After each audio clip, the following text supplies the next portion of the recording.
ராஜ்குமார் அவர்களும் தமிழகம் பூராவில் இருக்கக்கூடிய இந்த வேலிக்கருவேலம் என்கின்ற இந்த பேய்ச்செடியை அகற்றுவதற்கான பணியிலே ஈடுபட வேண்டும் என்று ஆணை பிறப்பித்ததோடு நீங்கள் அதை தொடர்ந்து செய்யலாமே என்று கூறியதான் நான் தொடர்ந்து 10 நாட்கள் ஒவ்வொரு மாவட்டத்திற்கும் சென்று வேலிக்கருவேலம் அடர்ந்திருக்கக்கூடிய இடங்களை தேர்ந்தெடுத்து நானே அந்த பணியில் ஈடுபட்டதால் அது உமிழ்கின்ற கரிய நிலவாயும் விசக்காற்றும் என் தொண்டையையும் நுரையீரலையும் தாக்கியதால் ஒரு வார காலமாக நான் பேச இயலாதவனாக இருக்கிறேன்.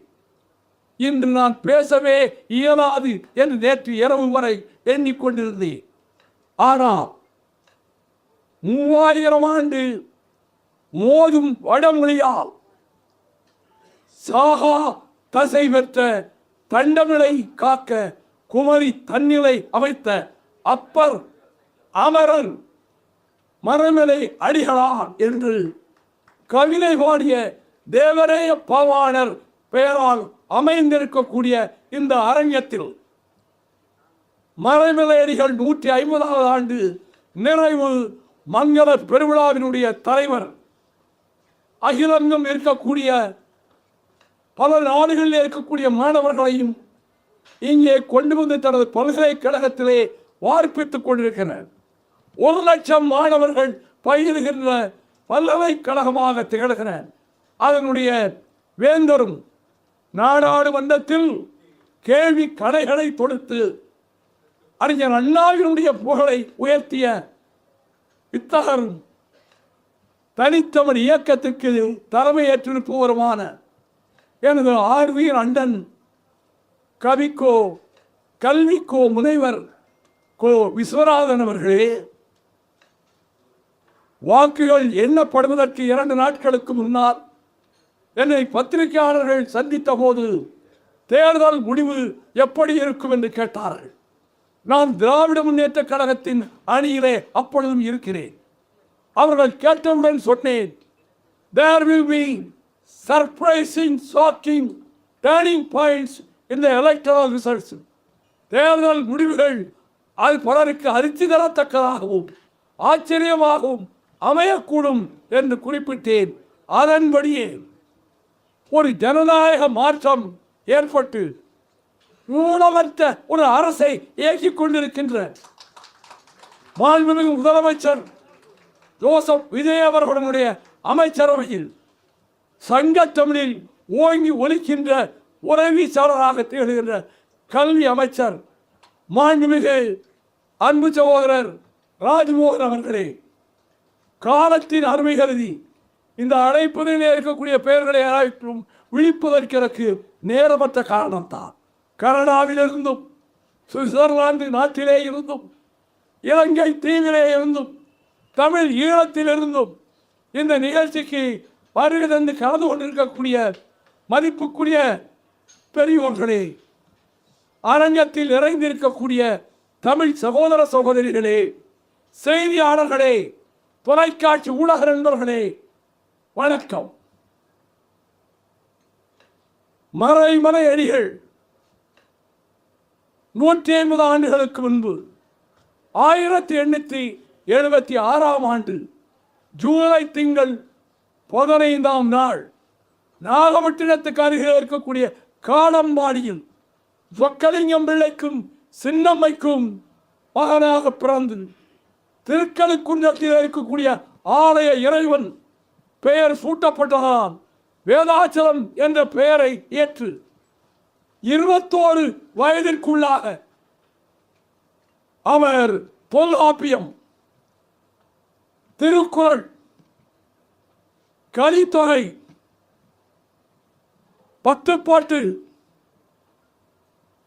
சிவஞான போதம் அத்தனையும் நெட்டுரை செய்து மனனம் செய்து அதற்கு நிகராக நினைவாற்றல் கொண்டவர்கள் இதுவரை இந்த மண்ணில் தோன்றியதில்லை.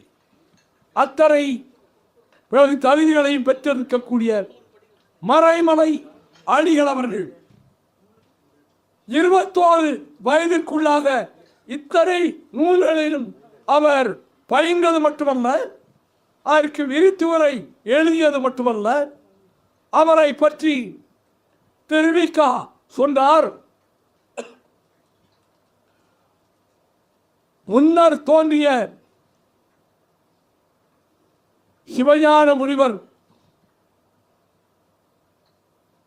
பின்னர் ஒரு உருக்கொண்டு வேதாசரராக பிறந்து இந்த தமிழ்நாட்டுக்கு தமிழ் இலக்கிய சுவைகளை ஊட்டிய பெருமகன் ஆவார். தென்னாடு நெடுங்காலமாக உறங்கிக் கொண்டிருந்தது. அந்த உறக்கத்திலிருந்து தட்டி எழுப்பி தமிழர்களை விழிப்புற செய்தவர் மறைமலை அடிகளாவார். அவர் தமிழ் வானத்தின் தூய்மையான நிலவு. தென்னாடுதான் மறைமலை அடிகள், மறைமலை அடிகள் தான் தென்னாடு என்று அவர் புகழுரை தந்து, அப்படிப்பட்டவருடைய சொல்லுக்கும் எழுத்துக்கும் தொண்டுக்கும் நான் மயப்பட்டு அவரின் தோழராகும் வாய்ப்பை பெற்றேன் என்று திருமிக்க அவர்கள் மறைமலை அடிகளை பற்றி புகழ்ந்துரைத்தாரே, அந்த மறைமலை அடிகளுக்கு பாராட்டுக்களை தெரிவித்தவர்கள் எண்ணற்றவர்கள். அவர்கள் தமிழகத்தினுடைய முன்னணி தமிழர்கள். அப்படி பலரும் வாழ்த்தி போற்றிய அவர் மறைந்த போது கல்கி ஆசிரியர் இரா கிருஷ்ணமூர்த்தி மறைந்த மாமலை என்று ஒரு தலையங்கம் எழுதினார். அதில் அவன் சொன்னார், இமயமலை எங்கள் மலை என்றும் பொதிய மலை எங்கள் மலை என்றும் நெடுங்காலமாக நாம் சிறப்புற சொல்லி வந்தோம். இமயமலைக்கு சற்று ஆபத்து வந்திருக்கிறோம் என்று சில நாட்களுக்கு இந்த செய்தி அளித்து நாம் கவலையுற்றோம். ஆனால் எங்கள் பொதிய மலைக்கு எந்த காலத்திலும் எந்த ஆபத்தும் வராது என்று துணிச்சல் பெற்றோம். அந்த மலை வனங்களுக்கிடையிலே ஒரு மாமலையாக திகழ்ந்தவர். பல்லவபுரத்தில் தொடர் வண்டியில் செல்கிற போது கண்களுக்கு புலப்படாத ஒரு மாமலை அங்கே ஊருக்குள்ளே இருந்தது. அவர்தான் மறைமலை. பேரிலேயே பொருள் அடங்கியிருக்கிறவர்தான். அவர் மறைவார் என்று நாங்கள் நினைக்கவில்லை. இன்னும் நெடுங்காலம் வாழ்வார் என்று எண்ணியிருந்தோம். ஆனால் யமன் மர கருணை காட்டி நம்மிடமிருந்து அவரை பறித்து சென்று விட்டார். தமிழ்த்தாய் தன் அரும்பெரும் புதல்வனை இழந்தவனாக தலைவிரி கோலமாக புலம்பி அழுது கொண்டிருக்கிறான். தமிழ்நாடும் தமிழ் மக்களும் ஏங்கி ஏங்கி கண்ணீர் விட்டு அழுது கொண்டிருக்கிறார்கள். அந்த மறை மாமலை, இந்த புகழுக்குரிய மறைந்த அந்த மாமலை குறித்து நாம் பெருமை கொள்கிறோம் என்று அவர் தலையங்கம் தீட்டினார். அவருடைய வாழ்க்கையில் எடுத்த எடுப்பில் வள்ளலார் தனிப்பெருங்கருணை அருட்பெரு சோதி வள்ளலார் தீட்டிய திருவருட்பாவை மருட்பா என்ற ஆர்வகர் கூறியதை ஆதரித்து கதிரவேல் பிள்ளை அதை கருத்து தெரிவித்த போது நான் வாதத்துக்கு அழைக்கிறேன், கதிரவேல் பிள்ளை இங்கு வரட்டும் என்று குறித்து வாதிப்போம் என்றார். கதிரவேல் பிள்ளை வந்தார். 1903 செப்டம்பர் திங்கள் மறைமலை அடிகள் ஒரு 1.5 மணி நேரம் உரையாற்றி இருப்பார். கதிரவேல் பிள்ளை பதறி போனவராக பதில் சொல்ல முடியாமல் திக்கி திணறி 10 நிமிடத்தில் பேசிவிட்டு போய்விட்டார். 7 நாள் கழித்து மீண்டும் வாதத்துக்கு அழைத்தார். வருவதாக சொன்ன கதிரவேல் பிள்ளை வரவே இல்லை. அப்படிப்பட்ட வள்ளலார் புகழை சொல்லுகிற அதே மரமேடிகள் அவர் சுடரோடு கலந்து விட்டார், சோதியோடு கலந்து விட்டார் என்பதை அவர் ஏற்றுக்கொள்ளவில்லை. ராமகிருஷ்ணரும் தாயுமானவரும் திருமுதலும் உடலால் வீழ்ந்து விடவில்லையா? அதை போல வீழ்ந்து விட்டார் வள்ளலார். அவர் சுடரிலே கலந்து விட்டார் என்பதை நான் ஏற்றுக்கொள்ளவில்லை.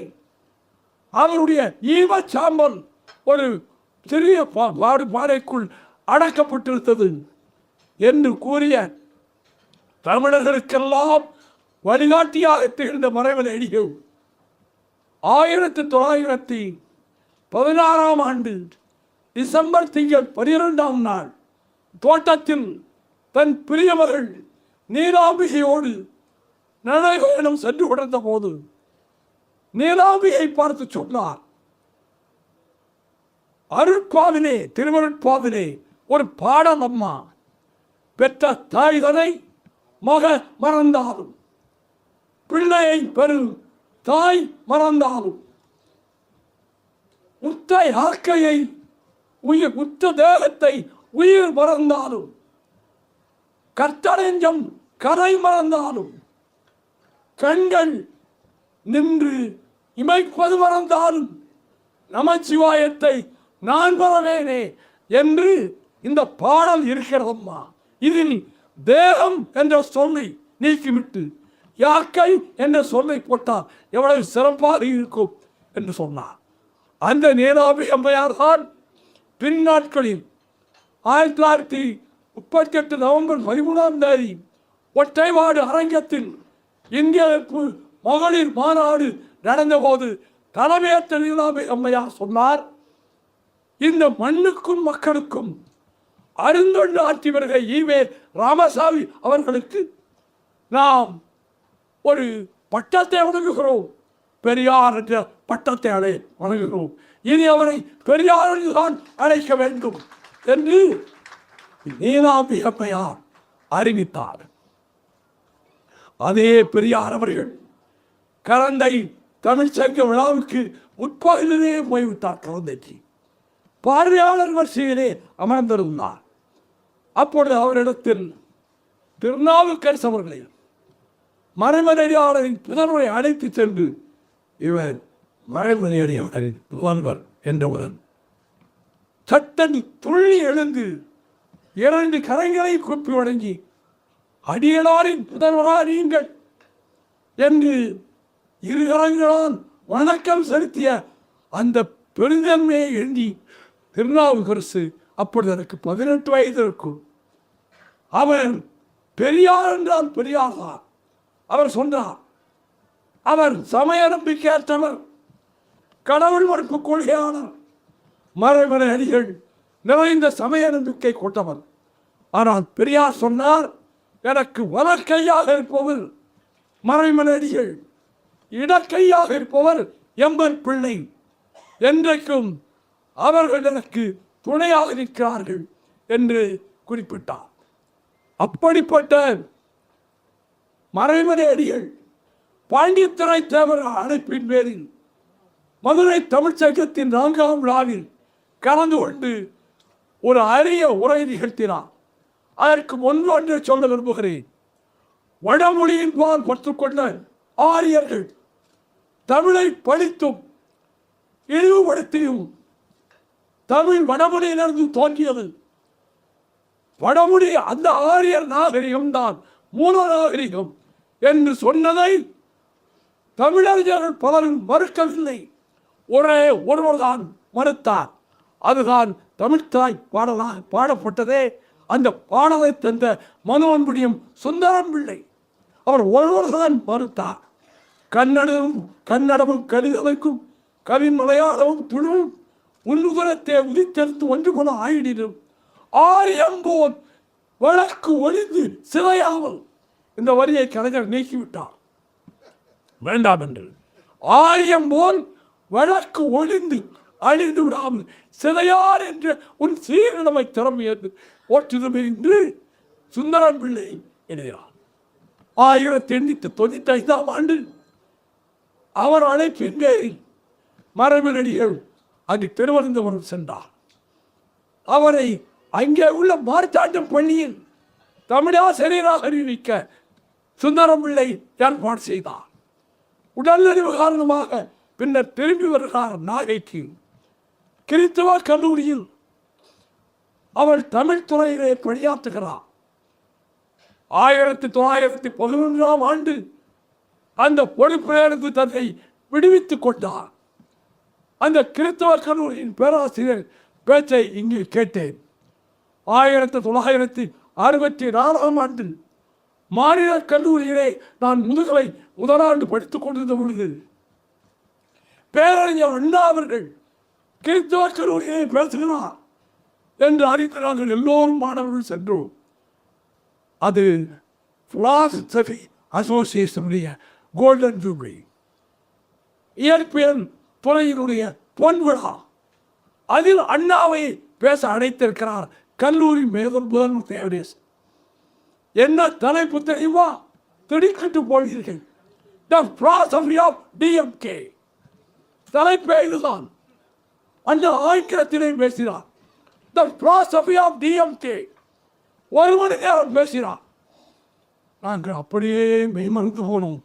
மறுநாள் பச்சையப்பன் கல்லூரியில் பேச அழைக்கப்பட்டதுதான் அண்ணா அவர்கள். அங்கேயும் சற்றும் அங்கே மூட்ஸ் அண்ட் டீட்ஸ் என்று ஒரு மணி நேரம் அண்ணா ஆங்கிலத்திலே பேசினார்.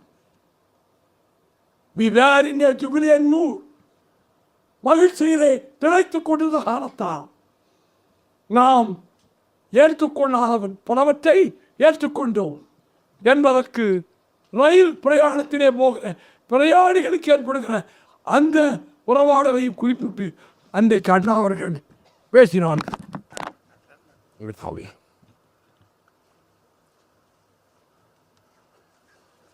அந்த மறைமலையடிகள்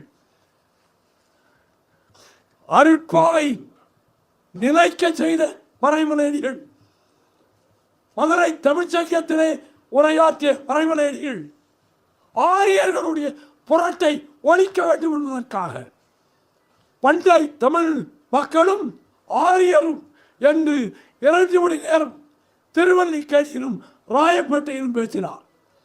அது குறித்து நூலே எழுதினார். பண்டைய கால தமிழரும் ஆரியரும். அவர் குறிப்பிட்டார், ஆரியர்களின் நாகரிகத்துக்கு 1000 ஆண்டுகளுக்கு முற்பட்டது தமிழர் நாகரிகம். வடமொழியை விட இன்னும் 1000 ஆண்டுகள் மூத்தது தமிழ் மொழி. அதாவது வடமொழி வேறு தமிழ் மொழி வேறு என்று 18ஆம் நூற்றாண்டில் சொன்னவர் சிவஞான முனிவர். 19ஆம் நூற்றாண்டில் சொன்னவர் டாக்டர் கால்டுவெல். 20ஆம் நூற்றாண்டில் சொன்னவர் மறைமலையடிகள். அவர் இந்த பணிகளிலே ஈடுபட்டுக் கொண்டிருந்த காலத்தில் இந்திய ஆதிக்கம் அது நுழையக்கூடுவதற்கு உண்டு. 1913ஆம் வருடம் ஜனவரி திங்கள் 7ஆம் நாள் திருவல்லிக்கேணியில் தமிழர் நாகரிகம் என்று 2 மணி நேரம் பேசினார். செப்டம்பர் 27ஆம் தேதி என்று ராயப்பேட்டையிலே திராவிட நாகரிகம் என்று 2 மணி நேரம் பேசினார். தமிழர் நாகரிகம் பற்றியும் பேசினார், திராவிட நாகரிகத்தையும் பேசினார். இன்னும் புதிதாக தோன்றியிருக்கிறார்களே தமிழ் தேசிய போலிவாதிகள், போலி தமிழ் தேசியவாதிகள், திராவிடம் எங்கே இருக்கிறது என்று கேட்கிறார்கள். மறைமலையடிகளின் நூலை படித்துப்பார், உனக்கு நேரம் இருந்தால் வாசித்துப்பார், உனக்கு அறிவு புகட்டப்படும். திராவிடம் எங்கே இருந்தது என்று மறைமலையடிகள் சொல்லுகிறார்.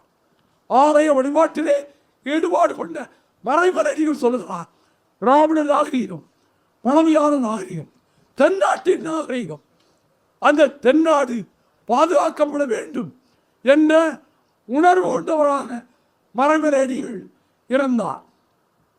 1937 ஆச்சாரியார் கட்டாயத்தை கொண்டு வந்தார். ஜூலை 16ஆம் தேதி 1937 ஜூலை 17ஆம் நாள், அதற்கு சில நாட்கள் கழித்து அதே 37 செப்டம்பர் 11 திருவல்லிக்கேணி கடற்கரையில் லட்சக்கணக்கான தமிழர்கள் தனது இந்திய அமைப்பு மாநாட்டுக்கு மறைமலையடிகள் தலைமை தாங்கினார். அவர் இந்திய அமைப்பு மாநாட்டிலே அவர் கலந்து கொண்டது மட்டுமல்ல, 37 அவர் மீண்டும் சில நாட்கள் அக்டோபர் 4 கோகலே மண்டபத்தில் இந்திய ஆதிக்கத்தை தகர்ப்பதற்கு சூழலை மேற்கொண்டார். அந்த கோகலே மண்டபத்தில்தான் 1964 ஆகஸ்ட் மாதம் 21 பேரறிஞர் அண்ணா அவர்கள் அமர்ந்திருந்த அந்த அரங்கத்தில் இந்திய எதிர்ப்பு மாணவர் கருத்தரங்கத்தில் அண்ணாவுக்கு முன்னால் நான் பேசுகின்ற வாய்ப்பை பெற்றேன். அதே கோகலே அரங்கத்தில் அந்த அரங்கத்தில் தான் அவர் மறைவு நேடியவன் இந்திய ஆதிக்கத்தை எதிர்த்து முழங்கினார். இங்கு பின்வாங்கி ஓடியது 48 மீண்டும் இந்தி நுழைக்கப்பட்ட போது புனித மேரி அரங்கத்தில் இந்திய எதிர்ப்பு மாநாட்டுக்கு மறைவு நேடிகள் தலைமை தாங்கினார் 48. ஆகவே இந்திய எதிர்ப்பு போராட்டத்தில் வாய்ப்பிக்கப்பட்டவர் இந்த வைகோ கல்லூரி மாணவனாக இந்திய எதிர்த்து அரசியல் சட்டம் தீவிரப்பட வேண்டும் என்று சொன்னபோது நான் நடுவீதியிலே அரசியல் சட்டத்தை தீயிட்டு கொளுத்தினேன். நாங்கள் ஒரு தானைத்தான் எரித்தோம் என்று எல்லோரும் நீதிமன்றத்திலே வாக்குமூலம் தாக்கல் செய்ய வேண்டும் என்று முனசொலியிலே அதை பின்னர் இயக்கிக் கொண்டு ஒருவருடைய வன்புறுத்தலால் இந்த அறிக்கை கட்டம் பெற்று வெளியிடப்பட்டது. தமிழ்நாடு மூலம் கைது செய்யப்பட்ட பல்லாயிரக்கணக்கான திமுக தோழர்கள் நாங்கள் சட்டத்தை எரிக்கவில்லை, ஒரு தானைத்தான் எரித்தோம் என்று நீங்கள் அபிடவிட் தாக்கல் செய்ய வேண்டும், பிரமாண வாக்குமூலம் தாக்கல் செய்ய வேண்டும். நான் அரசியல் சட்டத்தை எரித்தவன், இங்கே அமர்ந்திருக்க கூடாது தான் எனக்கு அன்றைக்கு வழக்கறிஞர். நீதிபதி யார் என்றால் சாண்டோ சின்னப்பத்தேவரின் மருமகன் ராமமூர்த்தி நீதிபதி. நான் என்ன பிரமாண வாக்குமூலம் தாக்கல் தெரியுமா? திமுகவின் கட்டளையை நான் ஏற்கவில்லை. நான் தாக்கல் செய்த வாக்குமூலத்தில் I burnt the constitution of India, அரசியல் சட்டத்தை எரித்தேன் என்று நான் பிரமாண வாக்குமூலம் தாக்கல் செய்தேன். என் பதவி பறிக்கப்படும் என்றார்கள். நான் அதை பற்றி கவலைப்படவில்லை. இதே அதே பிரச்சனை நாடாளுமன்றத்தின் மாநில நிலைமையில் பெயரை குறிப்பிட விரும்பவில்லை. ஒரு அமைச்சர் நீங்கள் கோடைகள் அரசியல் சட்டத்தை எரிப்பதாக சொல்லிவிட்டு தாடை கொளுத்தியாக ஓடி போனவர்கள் என்று ஒரு கேபினட் மினிஸ்டர் தமிழ்நாட்டை சேர்ந்தவர் பேசுகிறார். நான் எழுந்தேன். கூட இன்டரப்ட் யூ, நான் இடைமறிக்கலாமா? இது பாராளுமன்ற வரம்பு. எஸ், உட்கார்ந்தார். Now I do declare that I bet the Constitution of India. I declare under the height of this parliament. நான் அரசியல் சட்டத்தை கொடுத்தேன் இப்பொழுது சொல்லுகிறேன். இப்படி சொல்லி சட்டத்தை கொளுத்தியது மட்டுமல்ல, ஆங்கிலம் உங்களுக்கு அந்நிய மொழி என்றால் இந்தியும் எங்களுக்கு அந்நிய மொழி. மறைமலைகள் சொன்னதை நாடாளுமன்றத்தில் சொல்லிவிட்டு, Do you want United India or Hindi India? உங்களுக்கு ஒன்றுபட்ட இந்தியா வேண்டுமா அல்லது இந்து மட்டும் இருக்கக்கூடிய இந்தியா வேண்டுமா? உடனே புத்தபிரியமாவுடைய அன்பு இருந்து You should withdraw that remark. Otherwise, you will be kicked out of this house. உன்னை உதைத்து வெளியேற்றுவோம். நான் சொன்ன அவர்கள் பார்த்து, I will repeat it 100 times. You cannot tell me. I come from the land of valor. I come from the land of courage. I come from the land of Tamil Nadu. வீரத்துக்கும் துணிச்சலுக்கும் பேர் போல தமிழ்நாட்டிலிருந்து வந்திருக்கிறேன். என்னை நீ மிரட்ட முடியாது. நாடாளுமன்றத்தில் இந்திய அரசியல் சட்டத்தை இந்தியிலே மொழிபெயர்க்க மசோதா கொண்டு வந்தார்கள். கான்ஸ்டிடியூஷன் ஆஃப் இந்தியாவை இந்தியிலே மொழிபெயர்த்திருந்தார்கள். மனிதர் நேர்களை கொண்டு போய் கொடுத்தார்கள். இதில் ஒவ்வொரு செக்ஷனும் பல குழப்பத்தை ஏற்படுத்தும். குப்பையில் போடு. I don't agree with this translation Nehru சொல்லிவிட்டார். ஆனால் பின்னாளில் வந்த அமைச்சரவை அதை மசோதாவாக கொண்டு வந்த போது நான் அதனை எதிர்த்து அமெண்ட்மெண்ட் கொடுத்தேன். இந்த மசோதாவை ஏற்கிறான் என்று விடிய விவாதம் நடந்தது. ராத்திரி 1 மணி ஆயிற்று. இப்போ ஓட்டிங் நடக்க போகுது. Now voting will take place. Rajya Sabha chairman சொன்னார், Mr chairman, I want division.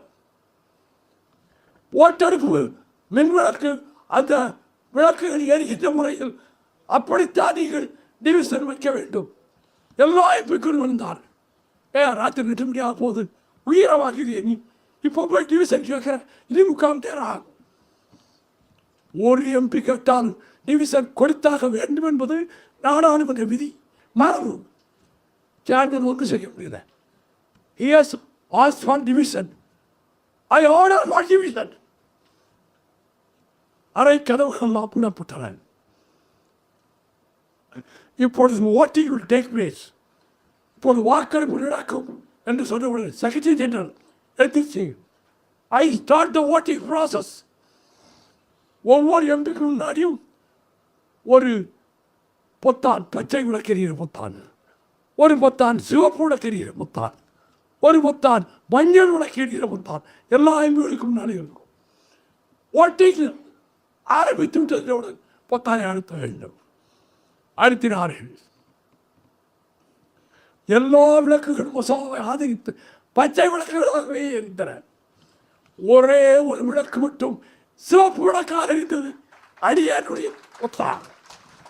உடனே காஷ்மீரை சேர்ந்த என்னுடைய அருமை நண்பர் எப்படி ஒருவர், யூ ஆர் ஐசோலேட்டட், நீ தனிமைப்படுத்தப்பட்டு விட்டாய், யூ ஆர் அலோன், நீ தனியானாக இருக்கிறாய் என்றார்.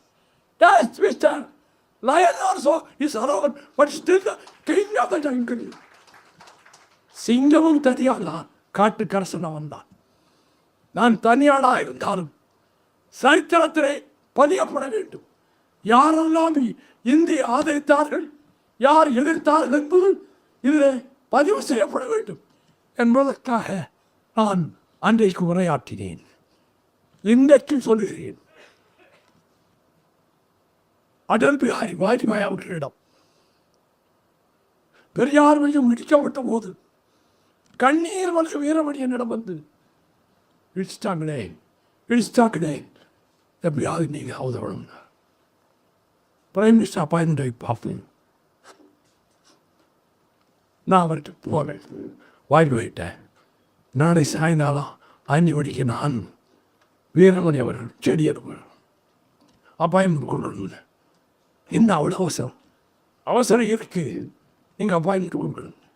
இப்போ குன்னக்குடி வைத்தியர் கச்சேரி அடுத்த அறையில் காத்துக்கிட்டு இருக்கேன். நீங்கள் கூட வந்து கையை போய் சொல்லிட்டு போனார். குன்னக்குடி வைத்தியர் நான் பார்த்தேன். யார் தெரியுது அவங்களுக்கு இருந்தாரு. எங்கள் தமிழ்நாட்டுக்காரரு. நான் உடனே வேலைக்கு போயிட்டேன். மறுநாள் வீரமணி அவர்களோடு செடியன் அவர்களோடு அடல் பிஹாரி வாஜ்பாய் அவர்களை பார்த்து, திராவிடர் கழகம் தேர்தலில் ஓட்டுநர் கட்சி அல்ல, அதன் தலைவர் இங்கே வீரமணி அவர்கள் திராவிட நாடு தனிநாடு கோரிக்கை கொண்டவர்கள், தேர்தலில் போட்டியிட மாட்டார்கள். அந்த மையத்தை இணைத்திருக்கிறீர்கள். எங்கள் தமிழ்நாட்டில் நேரு பெயர், பட்டேல் பெயர், திலகர் பெயர், பல பெயர்கள் இருக்கின்றன. எங்கள் தமிழ்நாட்டு வீரர்களால் இந்திய சுதந்திரத்துக்காக முதல் முதலாக வாழேந்தியவர்கள் மராட்டியர்கள் அல்ல, வஞ்சாளிகள் அல்ல, பீகாரிகள் அல்ல, தமிழர்கள். எங்கள் தலைவர்கள் பெயர், மன்னர்கள் பெயர் எங்காவது உங்கள் டெல்லி போட்டிடத்தில் இருக்கிறதா? வாஜ்பாயிடம் கேட்டேன். எங்களை மீண்டும் தனிநாடு கோரிக்கையை நோக்கி தள்ளாதீர்கள்.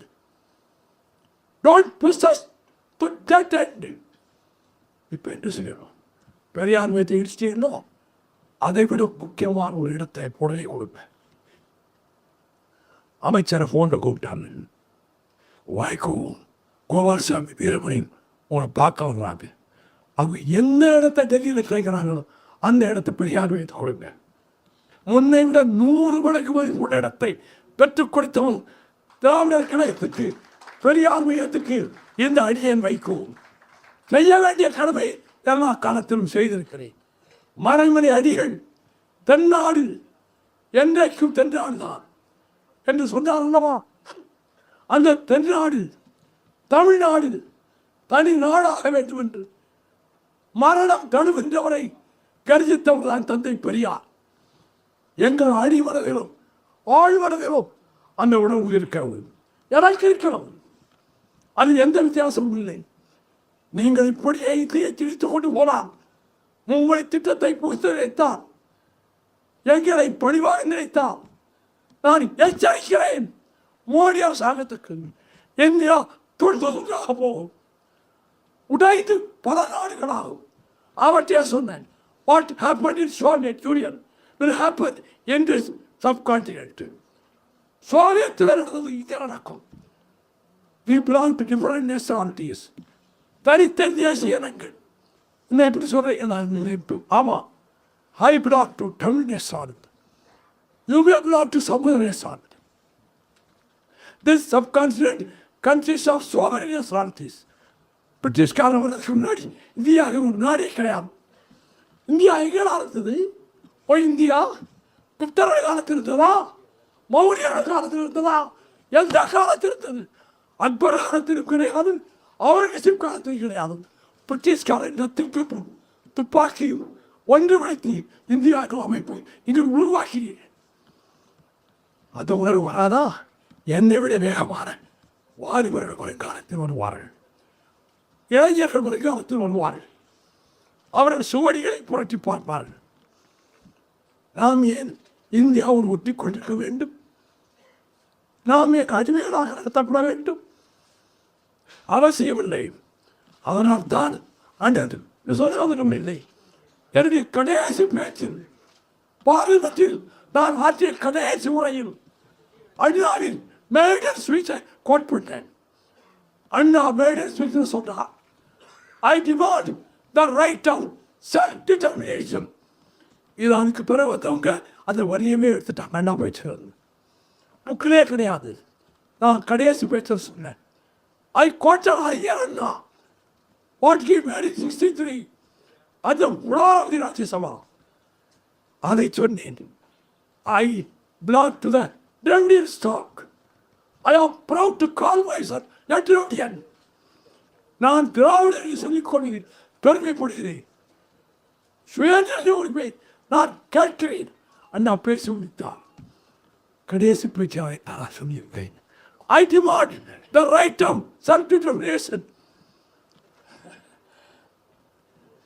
நான் உலகத்தில் பல நாடுகளுக்கு போக முடியாது.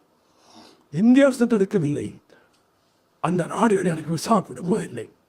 18 வருடங்கள் ஆயிற்று நான் அமெரிக்காவுக்கு போய் என் மகள் அங்கே இருக்கிறான். என் பேத்திகளை நான் பார்க்க முடிந்ததில்லை.